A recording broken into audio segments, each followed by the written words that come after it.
Welcome to part 2 of how we cut wood in the winter in Alaska. Yesterday we showed you how we make our trails going over to this tree, way out there.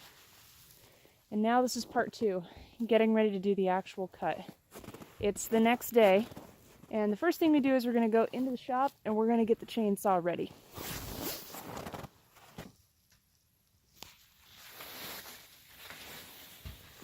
So we make sure that we have fuel. This is oil. And oil as well. Chainsaw oil likes to get really thick. See how viscous it is? It's like honey. When it's cold. It's very cold. It's like -6 today.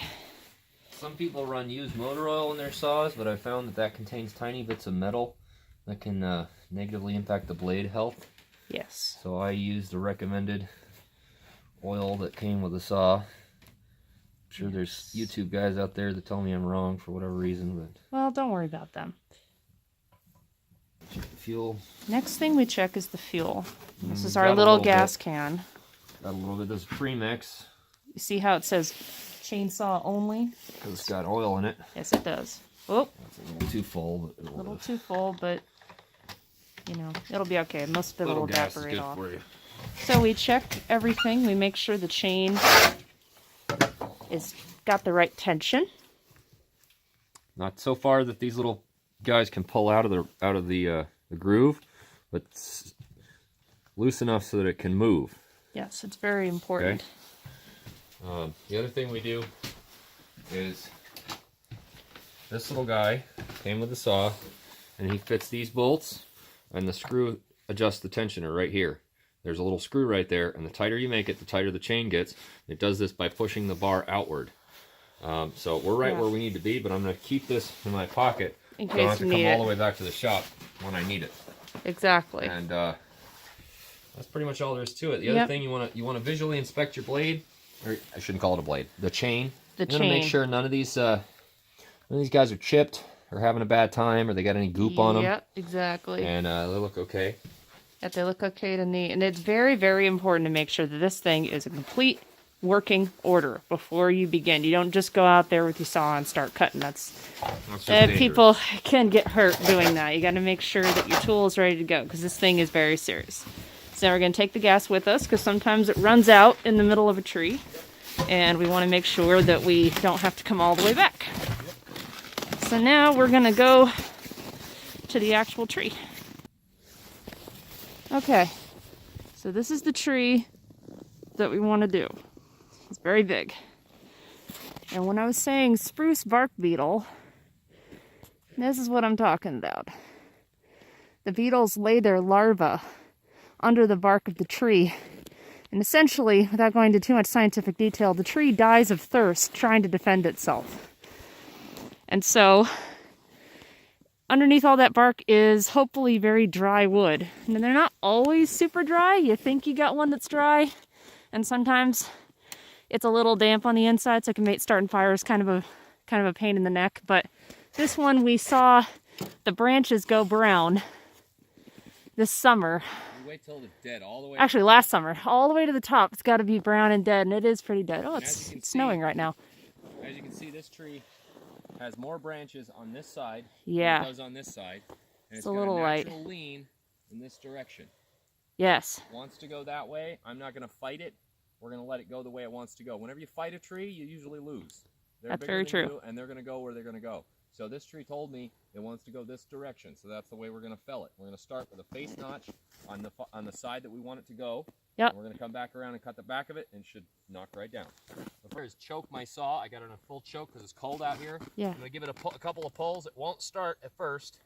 Then I'll shift it to half choke, and it'll fire right up, and then we'll go and we'll cut the tree.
Okay, so there's our wedge.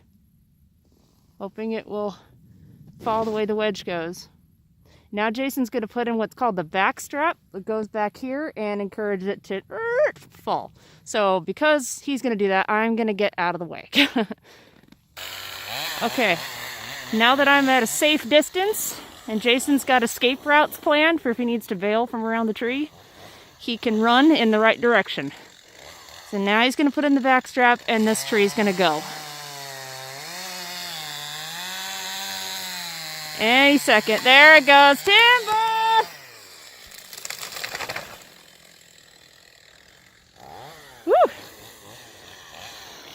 Not to mention you always kind of say a prayer to yourself right before you take a tree down. It's like taking a skyscraper down. These things weigh thousands of pounds. They're very scary. So that's the end of part 2. Part 3 is going to be bucking it into rounds and getting it to the woodshed. Okay, bye.